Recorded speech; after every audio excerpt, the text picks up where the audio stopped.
How are you today? It's taking just a minute to read something to you from Psalm 125. I've been reading it this week, and it's making a difference for me. If you were with us on Sunday, you probably already heard this, but it's worth hearing again. Psalm 125, verses 1 and 2. Those who trust in the Lord are like Mount Zion, which cannot be shaken. It endures forever. As the mountains surround Jerusalem, so the Lord surrounds his people, both now and forevermore. That is such a help when you think about the reality of the anxiety that a lot of us feel. I wanted to share a couple more thoughts with you. First, if you're feeling anxious, especially with all the things that are happening right now, you are not alone. And sometimes that's actually one of the biggest helps, to know you're not the only one that's feeling it. Now, our feelings don't necessarily tell us everything we need to know about God, but our feelings are real. And when we feel anxious, so many times that's when we need to do what we just did. Go back and see, but what does God say? What is real? And in this case, if you're feeling anxious, you're not alone. But you also need to remember that God said he surrounds you.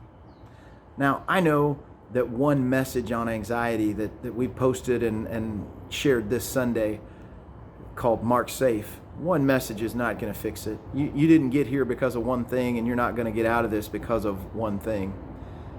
This is really going back to the idea of capturing the thoughts that run across your mind, because that's a lot of what anxiety and fear are made up of.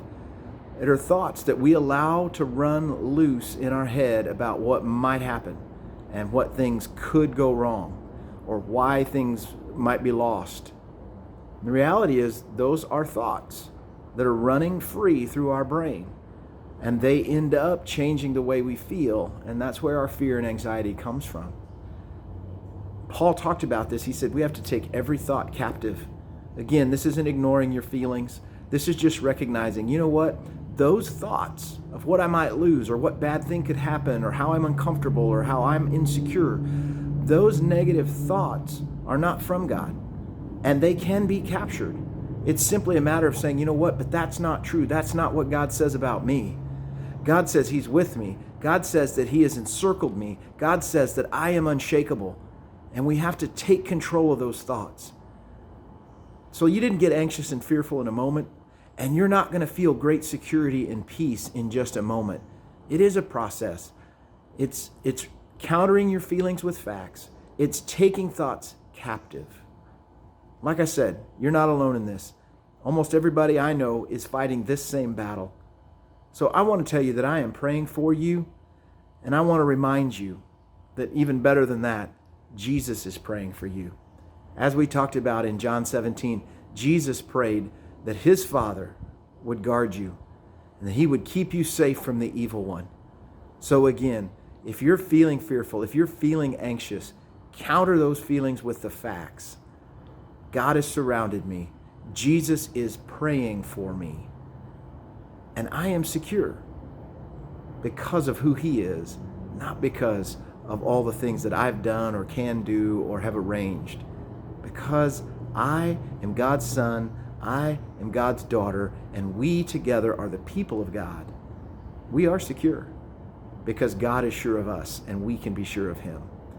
I hope this helps you. I know it's a battle right now. One other little tip I would just throw out for you to consider. If you're feeling an especially high level of fear or anxiety right now, or maybe you do in the future, I love the recommendation I read from Jeff Henderson, who's an author. He said he takes a 1 day a week social media fast where he doesn't watch the news, he doesn't get on Twitter or Facebook or Instagram or TikTok or whatever you like to be on.